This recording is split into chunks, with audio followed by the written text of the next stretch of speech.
Hey guys, Mark here. I hope you are well. In today's video, I'm going to show you how to create a paracord ball net.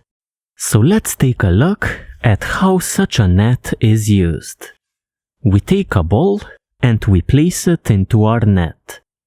We take a carabiner and we use it to gather up the loops on the sides of our net.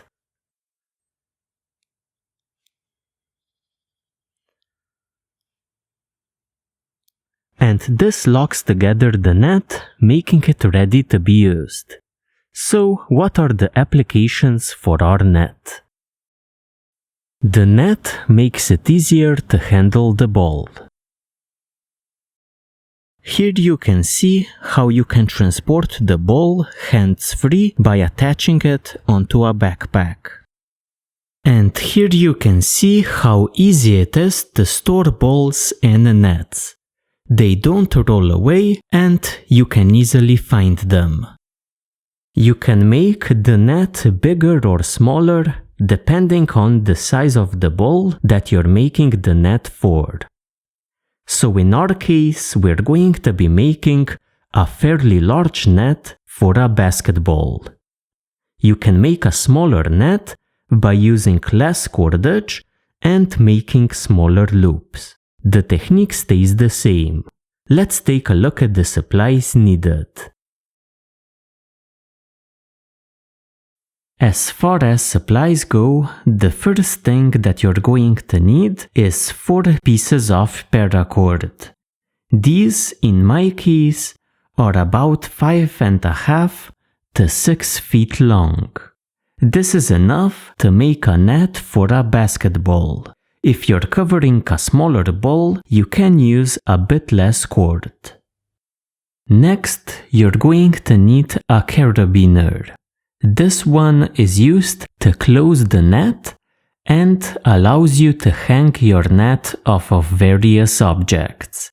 If you don't have a carabiner, you can replace it with a short length of paracord.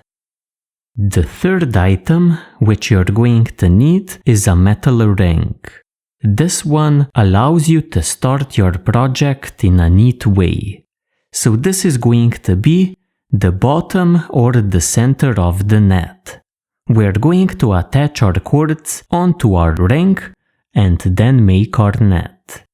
If you don't have a metal ring, make a ring out of paracord. Finally, scissors and a lighter are used to cut and melt your paracord. With these supplies ready, let's begin making our net. We are going to start our net at the ring. So either use the metal ring or a ring made out of paracord. Attach your 4 cords onto the ring. To do this, you can either use the lark's head knot by folding your cords in half, feeding them through the ring, like this, and passing the ends through this bight, creating the lark's head knot. Now in my case, I'm going to be using a different knot than this one. I don't like the lark's head knot all that much since it likes to loosen up and move. Instead, I'm going to be using the cow hitch variant. This is a more secure hitch which works a bit better in my opinion. To tie the cow hitch variant, again fold your cord in half. Feed one end through the ring like this. Then pass the back end out of the two over the front end. This creates a loop. Then pass under and through the loop, like this, setting up these two cords or two loops. Then pass through the ring bottom up and under these two cords or loops. And this is the cowhedge variant. Now, make sure that the two ends are of equal lengths, then tighten up. Pull on both ends, then on one and the other. And what you get is a more secure hedge. Then continue lining up the other three cords onto the ring as well. So again,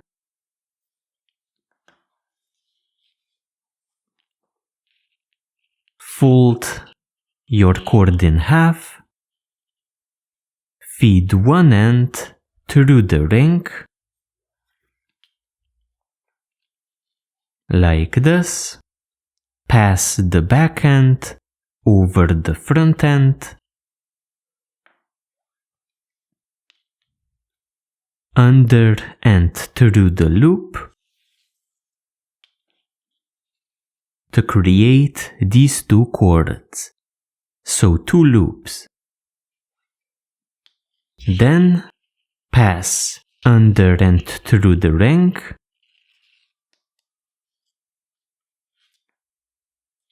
and under are two cords here, so through the two loops. And again we have the cowhedge variant. Make sure that the two ends are of equal length. Pull on both of the ends, then on one and the other. Then line up the remaining two cords. And here is our initial setup. All of the ends are of equal length. We are now going to start joining our ends into a net. Our knot of choice for this task is going to be the sheet bend. Take an end from a pair on the left and an end from a pair on the right. Then join the two ends. Take the left end and fold it into a bight. Take the right end, pass under and through the bight, like this. Pass behind the bight,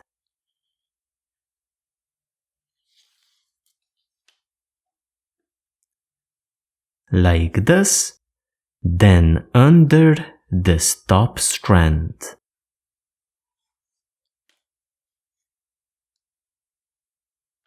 And this ties the so-called sheet bend. Tighten it up by pulling on the ends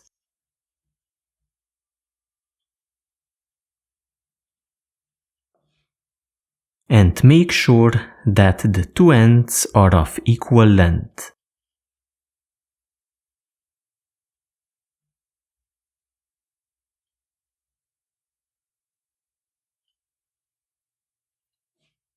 So something like this. Then continue. Take the next pair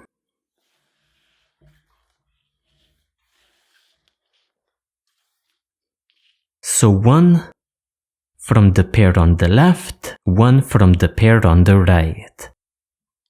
Make a bight with the left end, take the right end, pass through your bight,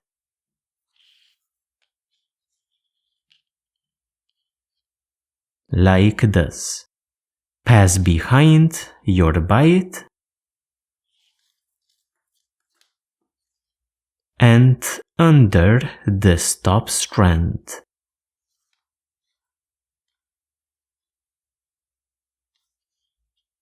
So again, we have tied a sheet band. Tighten it up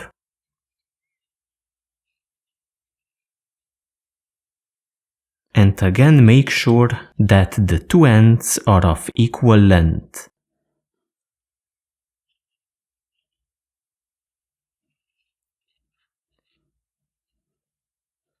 So let's see something like this.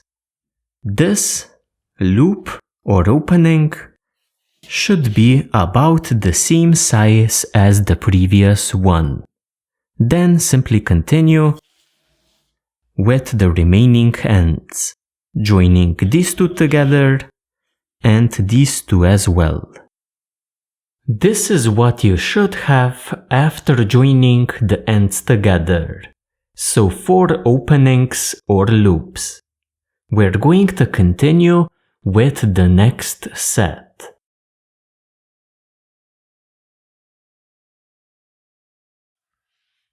We have a pair on the left and a pair on the right. Take a strand from the left, a strand from the right, like this, and join them together. Again using the sheet band.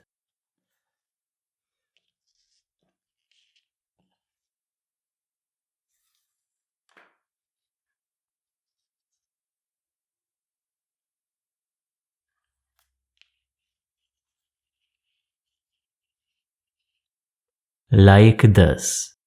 Make sure that these two strands are about the same length as these two.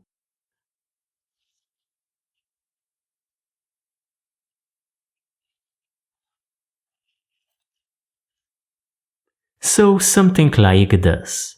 Then move on to the next pair.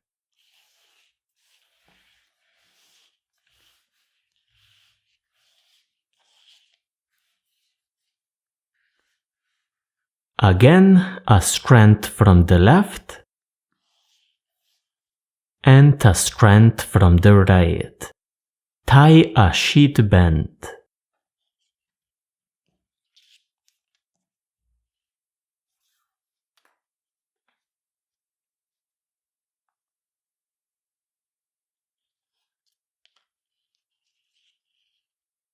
Like this, and adjust it so that these two strands are about the same length as these two.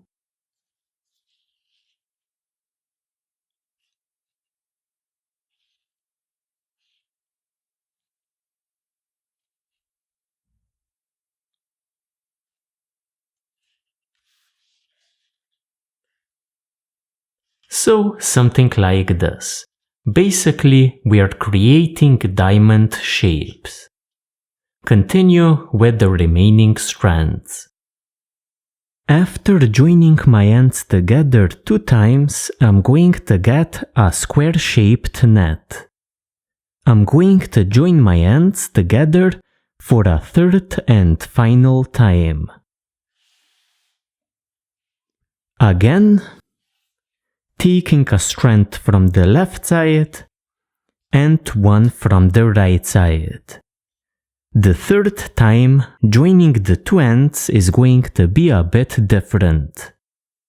When tying our ends together for a 3rd time, we're going to do 2 adjustments. The first one is we're not going to tie a sheet band at the center. Instead, we're going to tie it on one of the sides. This way, the middle point is free of any knots. So tie a sheet band, but on one side.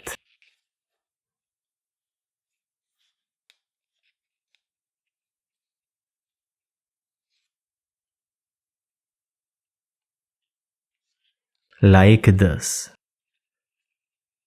So again, we have a loop, but without a knot at the center.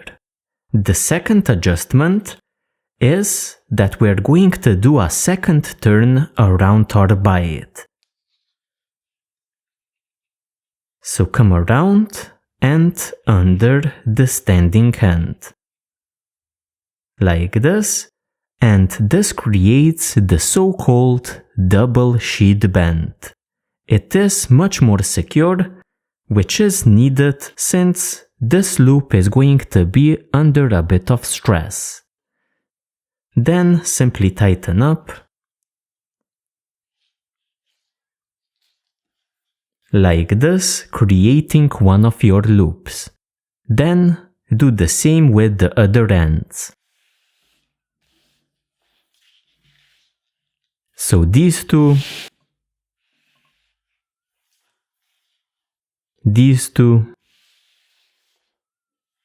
and these two. When making this third set of openings or loops, again try to aim for a diamond shape. So this distance is about the same as these two distances together, forming a sort of a diamond shape. After creating a third set of loops, we need to test out our net.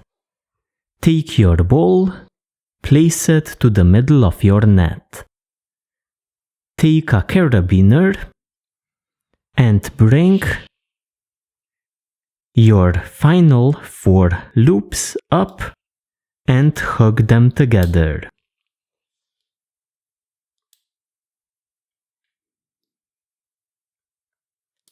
So if you can do this, then your loops are big enough and the net is functional. If your loops are too short, adjust them, then continue. Finally, we are going to very firmly tighten up our double sheet bends, so pull on the ends as much as you can. Then trim the ends a bit away from your knot.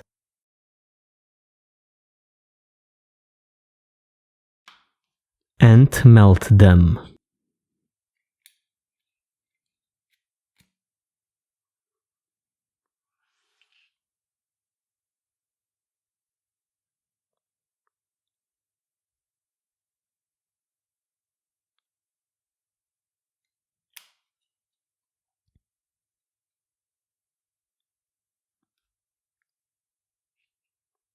Like this.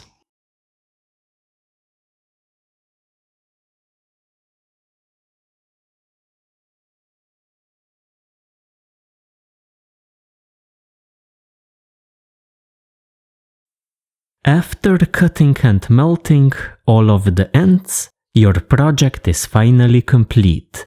You have a functional ball net. Thank you very much for joining me in today's project. I hope to see you next time as well.